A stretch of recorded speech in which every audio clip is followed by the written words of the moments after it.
Start to kick off the press conference by asking about Theo Walcott. He celebrated 10 years at the club this week.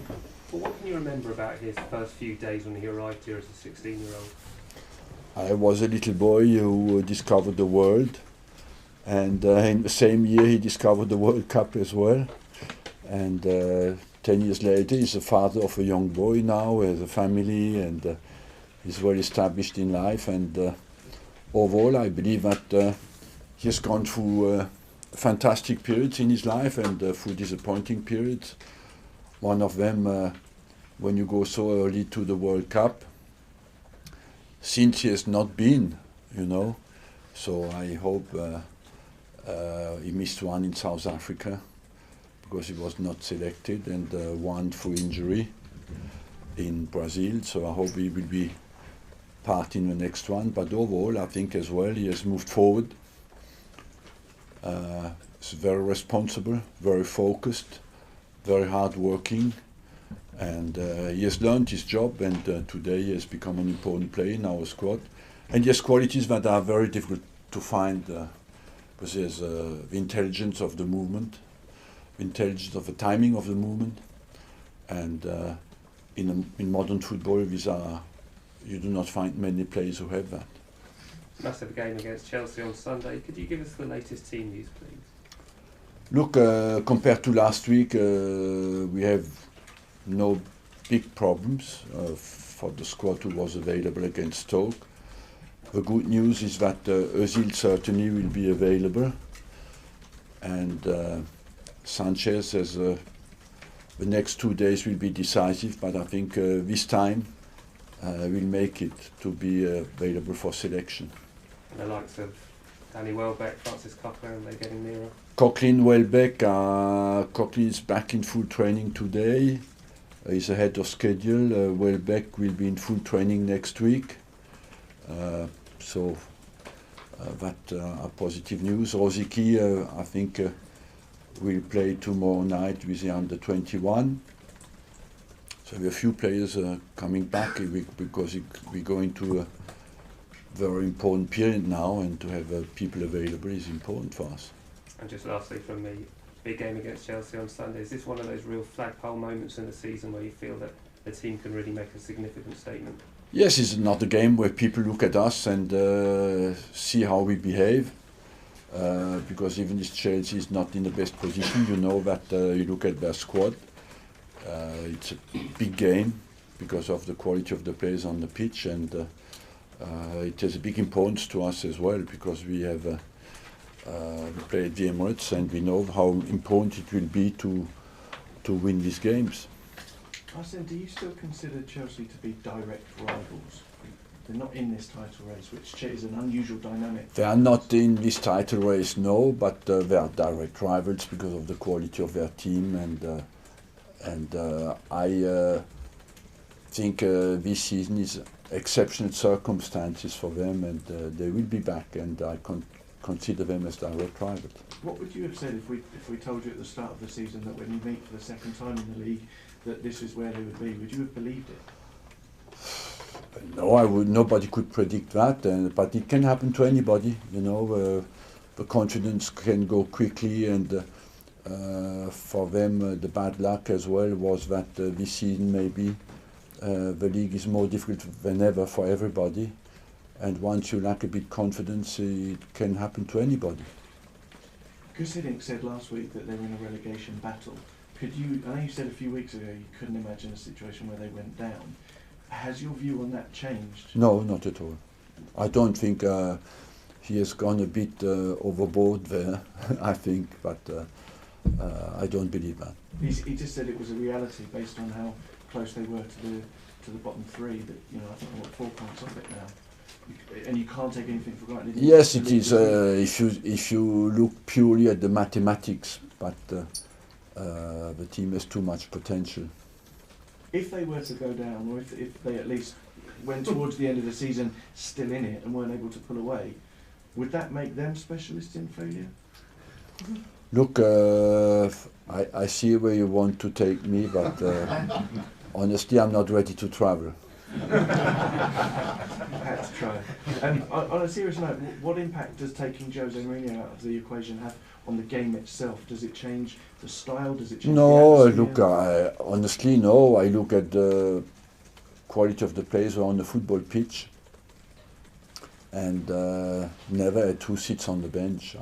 I think you look at the characteristics of the team, of the players, and we do not analyze the character of the manager who sits on the bench on the other side. I just wondered if it made it a less attritional or physical sort of battle and more of a football match. No, it will be an intense game with, as usual, what you get in Premier League. But overall, I think because of the quality of the players who are on the pitch, because of what is at stake for both teams, it will be a very intense battle, no matter who sits on the bench. It surprised us all when Petr Cech came here. Everybody seems to have got their head around the fact that he is here now, apart from his glove suppliers, who apparently this week sent his gloves to the Chelsea training ground rather than here. Have you had to send him over the road to the retail park to get some new ones, or have you got them back? Well, I think he has enough gloves, but this kind of mistakes can happen. I consider him now as a real Arsenal player, who it looks to me like he has been here forever because he has adapted so well and integrated the team spirit so quickly that I feel really he's here for a very long time. So I'm supposed that this kind of incident happens is an accident. Have you checked that they haven't covered them in grease on the palms or unpinned stitches? No, I don't check. He's big enough to do that.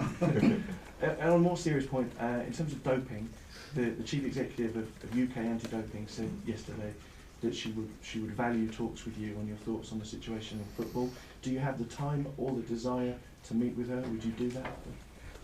Look, I have more desire than time, but I'm always happy to help if I can in clarifying anti-doping, people who want to fight against doping. But I've said what I had to say, and there's not a lot more to do. I think just in our job, in football especially, maybe we look like we want to tackle the problem now. It looks to me that for a long period we didn't. Just in terms of transfers, you predicted a couple of weeks ago a very busy January. Do you still see the landscape the same? Do you expect another busy 10 days? Yes, you will certainly have in the next 10 days some work to do. Not especially with Arsenal, but with many other clubs. Has anything exceptional presented itself to you this month? Has anything exceptional presented? You always say you'll do something if it's exceptional. Exceptional, we are always open for the exceptional occasion, of course, because it can as well be a long-term exceptional opportunity that we would take. But at the moment, I expect our last 10 days to be quiet. Arsenal, how different are Arsenal going to be? I'm not Arsenal. Yeah, almost. How different are Arsenal going to be with Ozil and Sanchez in the side this weekend? I don't know. I think we have done extremely well in during all this period, where we had big players out, and but it's just a good opportunity for us to have everybody back because we are in front of a very important schedule. And we want to do well in the FA Cup, we want to do well in the Champions League, and it's good to have everybody back. But what do you think they will be able to contribute that you've been missing? Look, the strikers give you goal scoring, and as well, I feel sometimes, in games, when you have 70 minutes gone and you have a strong bench, it gives you a big chance to win the game. And so this variety of problems you can give to the opponent is very important. You say that Chelsea have lacked confidence this season, but that's what you feel has been one of the reasons. No, I said the lack of confidence is linked with one or two unexpected bad results. And the confidence in our job goes quickly, maybe quicker than ever, because the pressure from the environment, from the media is bigger than ever, and you suffer a bit quicker than before. And it can happen to anybody. So why do you feel that they've had bad results? What has gone wrong there? Because it's all very tight and very fragile, and honestly, I'm not in the best position to analyze what happens to them. I'm more focused on what's happening to us. What's your relationship like with Gus Hiddink? It's obviously Very respectful, and I rate him highly as a very strong manager with an exceptional career. And he alterned between club and country, but he's one of the leading managers who represented this Dutch philosophy and exported it across Europe. With Cruyff, Van Gaal, Hiddink, Advocaat, you know, they were present in all the big clubs in Europe. have they changed much under Hiddink, do you think? When you watch them on videos? I don't know. I think more than the manager is the characteristics of the players who are dominant, and that they have the same players. Just one final point from you. You said you'd have the desire to meet with the UK anti-doping people, but not. No, I'm time. available. I'm not Yeah. special. I'm not a special desire. I just want to help to tackle doping, because I think we have all to fight against it, you and me. Yeah. What contribution do you feel that you would make? I'm not especially think that I can do more than people who are responsible to do that. But if they think they need to talk to me, I'm available. What is important to me is that we all try to show, we all have to show that we don't accept it. One of the points that the head of the UK anti-doping made yesterday to us was that you can test people as much as you like, Mm-hmm. but the only way you can really root out the problem is through intelligence, through whistleblowers.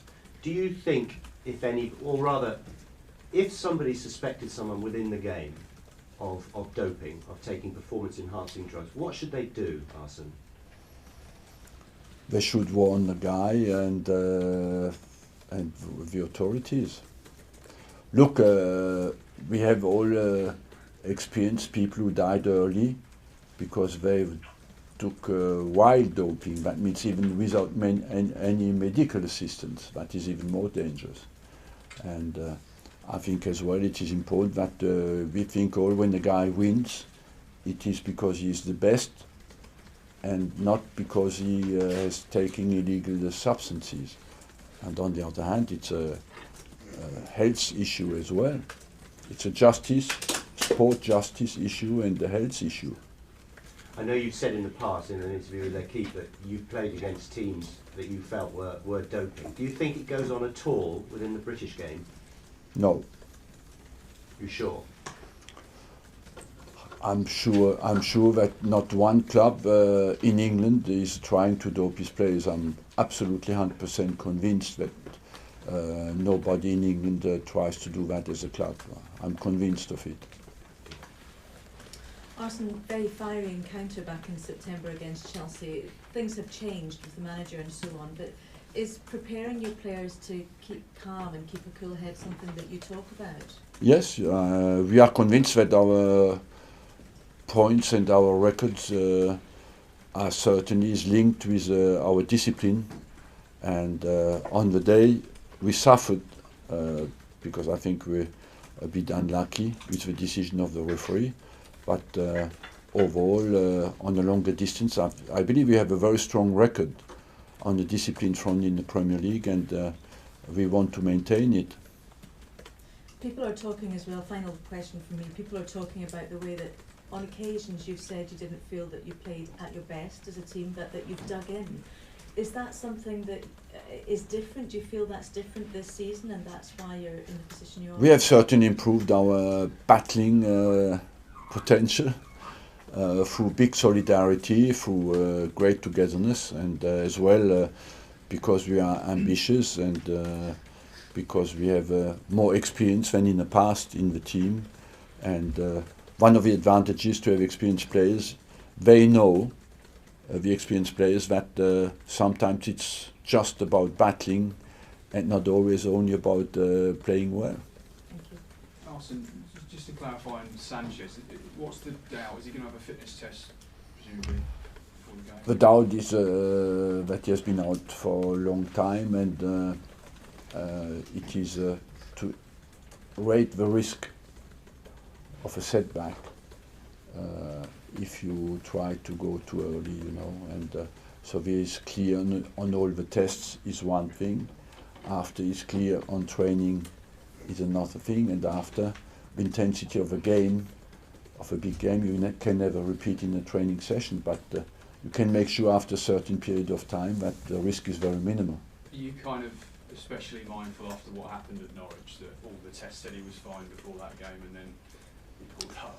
I'm cautious with him because we cannot afford a setback now. A setback would mean a very long period out, and so we do not want to take this gamble. But the signs he has shown in training this week are positive. You talked in the past about having a psychological hurdle to overcome against the Manchester clubs. Do you have the same issue with Chelsea, having not beaten them in 5 years? Yes, it is another one, yes, where we can show that we have moved forward. And just finally from me, the two other London clubs are talking about a ground share at Wembley. They're having problems with that. If that didn't happen, do you see any possibility of them ground sharing at the Emirates? Not really, because we suffered a lot to build this stadium, and we had to be very tight financially to pay it back. And so I don't know, but I don't feel that it is in our. It's not really in our plans to do it. We don't need it, and we have not been approached for it as well. And honestly, it's a board decision. It's not my decision, man. Arsène, c'est une saison bizarre pour Olivier Giroud. Il était sur le banc en septembre. Finalement, il réalise une très grande saison. Quand est-ce qu'il a eu un déclic et comment il s'est manifesté ce déclic?